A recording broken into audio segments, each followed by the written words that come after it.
D'abord, laissez-moi vous dire que je déteste le mot fausse couche, parce que l'adjectif fausse sous-entend que ce n'est pas vrai. Il y a un petit côté illusion, fausse alerte. Ah, mais je croyais, mais en fait, je me suis trompée.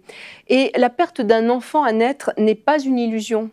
Cette jeune vie, d'accord, elle était à peine en processus, à peine entamée, mais son éternité a déjà commencé.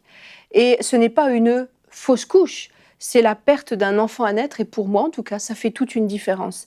Et je trouve qu'il y a une banalisation, il y a vraiment une légèreté quand l'entourage parle d'une femme qui a fait une fausse couche et qui dit oh ben, elle a juste fait une fausse couche, et puis on balaye, on tourne la page avec un peu de légèreté.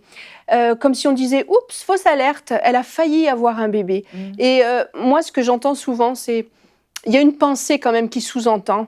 C'est bon, mais cet enfant, elle l'a jamais tenu dans les bras, alors on va quand même peut-être pas en faire un plat. Et la perte d'un enfant à naître, c'est un véritable deuil. Ça va chercher très loin dans nos émotions. Notre corps, notre âme était au courant qu'il y avait une petite vie qui commençait, parfois même à notre insu. Et ce petit être qui était déjà tissé dans le lieu secret, et bien d'un seul coup, notre corps, notre âme se trouve complètement dépouillée. Elle n'est plus là, cette petite vie. Alors quand on avait su qu'on était enceinte, l'annonce de cette grossesse avait amené toutes sortes d'imaginaires. On imaginait toutes sortes de choses. Est-ce que c'est un garçon, une fille? Quel prénom on va lui donner? On imagine la joie des grands-parents. Il y a tout un imaginaire qui se met en branle quand on apprend qu'on est enceinte, chez le papa comme chez la maman. Enfin, chez la maman comme chez le papa, j'allais dire. Et même chez les enfants, s'il y a déjà des enfants dans la famille. Et l'annonce d'une grossesse, c'est une vraie révolution dans le cœur d'un parent. Et quand cet enfant disparaît avant même d'être paru, il laisse un immense vide. Alors l'entourage, comme je disais, minimise, ignore, passe à autre chose et nous laisse avec notre peine, avec notre vide qui refuse de se combler. Et je vais peut-être bousculer certaines conceptions chez certains qui m'écoutent aujourd'hui, mais perdre un tout petit être à naître, ce n'est pas comme perdre une dent. Cela nécessite un vrai deuil de la maman, du papa et des autres enfants s'ils étaient déjà au courant de la grossesse qui était en route. Il faut reconnaître sa peine et la porter devant Dieu, parce que c'est lui qui console, qui guérit les cœurs brisés. La difficulté, j'allais dire, est encore plus grande quand on a déjà perdu un premier bébé et qu'on retombe enceinte. Parce que là, quand on en a perdu un, parfois plusieurs, il y a des femmes qui ont 4, 5 fausses couches, et puis bon, le 6e, c'est le bon. Et le risque, là, c'est d'être vraiment saisi par la peur, toutes sortes d'appréhensions, parce qu'on se dit, ben oui, mais je suis enceinte, mais j'ai perdu les autres.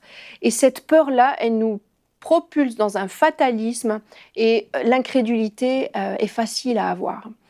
Quand on a été violemment déçu une fois, il faut vraiment veiller sur son cœur et se souvenir de plusieurs vérités. Je voulais vous les partager, parce que Dieu est digne de mes louanges et de mes actions de grâce en tout temps. Qu'il fasse beau temps, mauvais temps, bébé, pas bébé, quoi qu'il arrive, je te loue, Seigneur, et je te rends grâce. Vous pouvez relire le psaume 34 en entier, pour ça, il est vraiment excellent. Je rends grâce à Dieu en tout temps. La deuxième vérité à se rappeler, c'est que je peux mettre sans réserve ma confiance en Dieu. Le psaume 33:20 nous dit « Mon âme espère en l'Éternel, il est mon secours et mon bouclier, car mon cœur met en lui sa joie, car j'ai confiance en son saint nom. Éternel, que ta grâce soit sur nous, comme nous espérons en toi. » Il y a une quatrième vérité aussi qu'il faut toujours se rappeler, c'est que Dieu veut mon bien et celui de l'enfant à naître. Je vous réfère au psaume 22:11 qui dit « Oui, tu m'as fait sortir du sein maternel, tu m'as mis en sûreté sur les mamelles de ma mère, et dès le sein maternel, j'ai été sous ta garde. Dès le ventre de ma mère, tu as été mon Dieu. » Dieu connaît ce petit être qui est là et il le protège. Et il faut que si on retombe enceinte après avoir eu beaucoup d'échecs, on se souvienne que Dieu veut le bien de cet enfant, qu'il est sous sa protection et qu'il le garde. Vous allez me dire, bah oui, il y a quand même de l'incrédulité, mais je vais vous expliquer après où j'en viens. Dieu nous donne la capacité par la prière de la foi de dresser de hautes murailles pour empêcher l'ennemi de nous attaquer. Vous pouvez vous référer à Éphésiens 6, 12 à 20. Et dès le début de la conception, dresser ces murailles par la foi en disant « l'ennemi ne touchera pas à cet enfant ». Alors peut-être qu'il a gagné quelques batailles dans le passé et peut-être que vous vous êtes fait voler plusieurs petits, peut-être à venir. Mais celui-ci, personne ne le volera et Dieu va le garder. Et si vous vous tenez dans la foi, avec l'assurance sur la parole de Dieu, vous êtes dans la capacité de dresser de hautes murailles pour protéger ce petit enfant à naître. C'est pourquoi je vous encourage, vous les futurs parents, à inonder de prières dès la conception de votre enfant. Et non pas en suppliant Dieu avec la peur au ventre de ne pas être assez convaincant, parce que Dieu est déjà convaincu, mais en affirmant la bienveillance de Dieu, sa toute protection, sa puissance, la puissance de la croix et la suffisance du sang de Jésus pour vaincre la mort. Et puis si vous avez fait plusieurs fausses couches, surtout ne tombez pas dans le piège de la peur, du fatalisme, mais confiez-vous sans réserve à Dieu et confessez sans relâche chaque jour et avec un cœur en paix que cet enfant est protégé par le sang de Jésus, que Dieu veille sur lui, que Dieu préside à chaque étape de sa création et en toute chose rendez grâce à Dieu.